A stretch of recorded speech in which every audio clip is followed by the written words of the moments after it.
I am back with another post-ban list deck profile for y'all.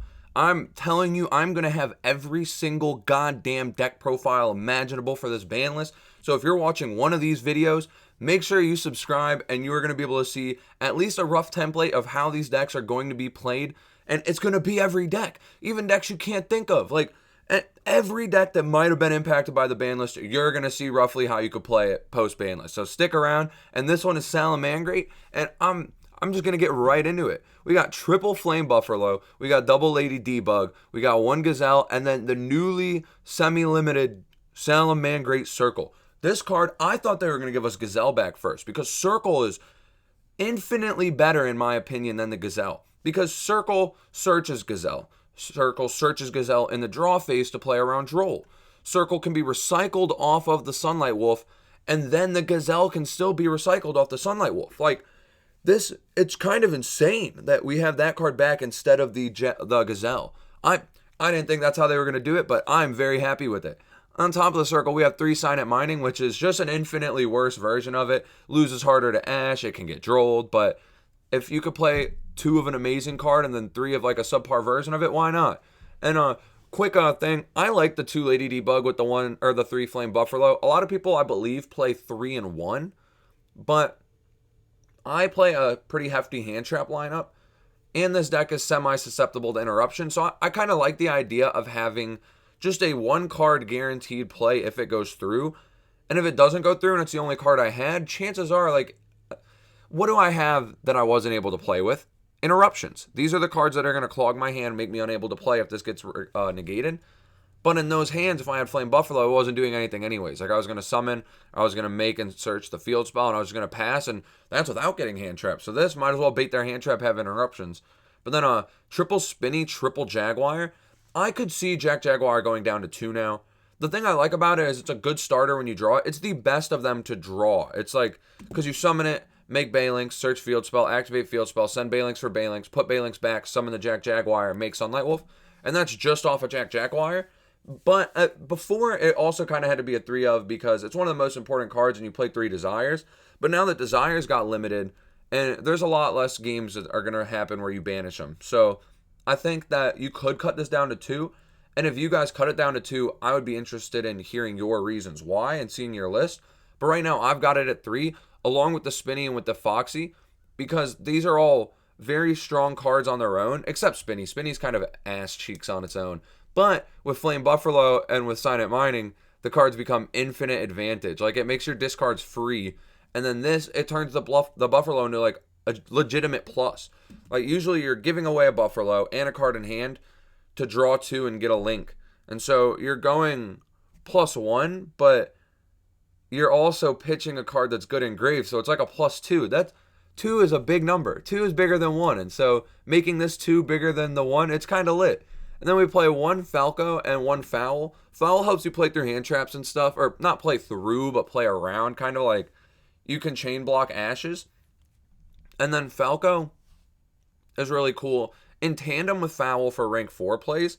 And also to recycle your Gazelle or to recycle your spells. You're like your newly semi-limited Circle. Your traps can be reset with it. Your will can be reset with it. It's a way to get back Sanctuary if they out Sanctuary. Because if this card is sent to your grave, target a Salamangreat spell trap in your grave and set it to the field. So that effect is very, very relevant.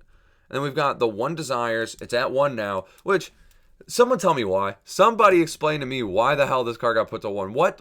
Why? Are they afraid of Grand Maju now that we got Snow? That's the only thing I could think of. Why does this at 1? They didn't give us any other draw cards. Like, if you put this to 1, give me Upstart to 2 or something. But no, we got nothing. So I don't get it, but I'm going to play the 1 while we still have it, I guess. And then 1 Salamangreat Sanctuary. Wait a minute. They got tired of players drawing Desires off Desires. That's why they put it to 1. All right. It makes sense now. They didn't want me to draw Desires off Desires and get angry anymore. Thank you, Konami. Thank you, Papa Konami. But then 1 Salamangreat Sanctuary, double Will. Will helps you play through Nib. Card's always been crazy to me. For a while, I played 3. But it bricks, dude. This card, you draw 2 or 3 Will, and you just feel like shit. Like, oh my god, I hate it. But so that's why I cut it down to 2. But it helps you play through Nib. It's a nice extender. Card's just really good.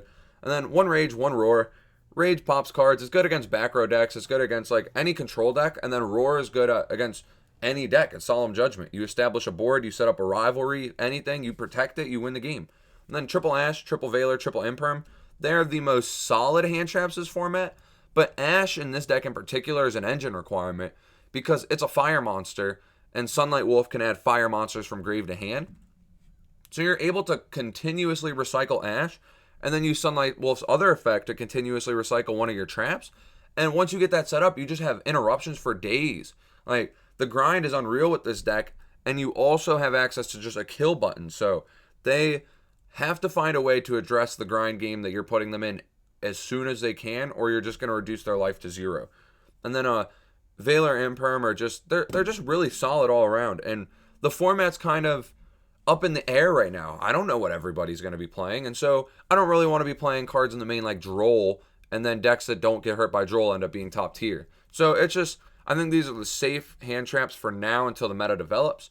And then 3 Rivalry. Rivalry against most decks just kind of hoses them. Worst case scenario, it's at least cutting them off of certain key extra deck cards. Best case scenario, it's a floodgate for their entire deck and they're not playing. And you can protect it with the Roar.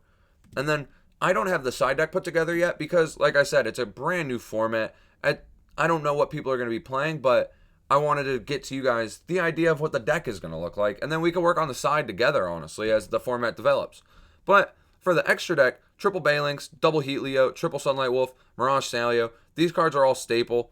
I like the Double Heat Leo. I've seen people play one, but if I'm making Heat Leo, I want to have the ability to make the second Heat Leo off the field spell. It makes back row matchups insane. Triple Balinks is, and back in the day, this card used to be debatable. Like, some players would play 2, but it kind of hurts your grind game a little bit. And there's not really anything else I want to play over it, so we play the 3. And 3 Sunlight Wolf, I don't need to explain that one. The 1 Mirage Salio, it's still at 1. This card could come to 2 or 3. I don't think that I would even be playing more. Maybe I'd play a second and play more level 3 stuff, maybe Dangers. I don't know, but I don't think this card should be at 1 because I'd most likely play 1 anyways. But while it's at 1, we're going to play it. It gets you the Gazelle out of the deck if you don't have it yet, and Gazelle's the best card in the deck, besides Circle, but that's because it searches Gazelle. And then we've got the Access Code Talker package with Access Code, Transcode, and Update Jammer. Everyone, if you're watching this, should know how that combo works, but if you don't, I'll explain it real quick. You make an Update Jammer. You use an Update Jammer and another monster to make Transcode.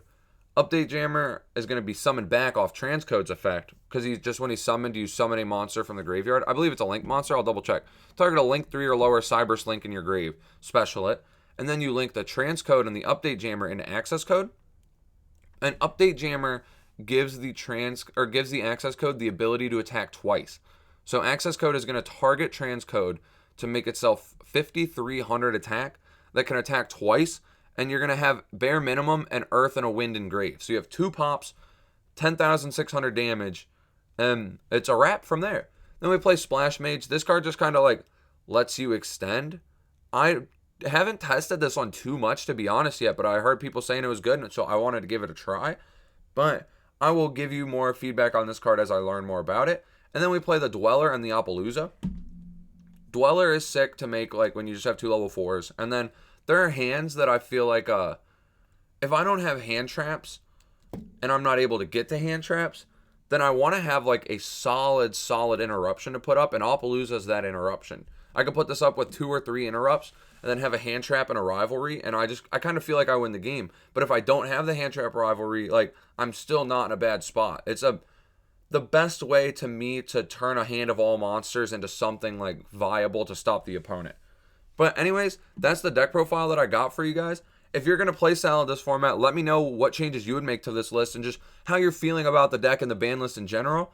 And let me know in the comments what decks you want profiles on, because like I said, I'm literally doing this all day. I have a list in front of me of all the decks I can think of so far, and I would like you guys to help me expand that list, and I'm going to make deck profiles on absolutely everything. So thank you guys for watching, and have a good day.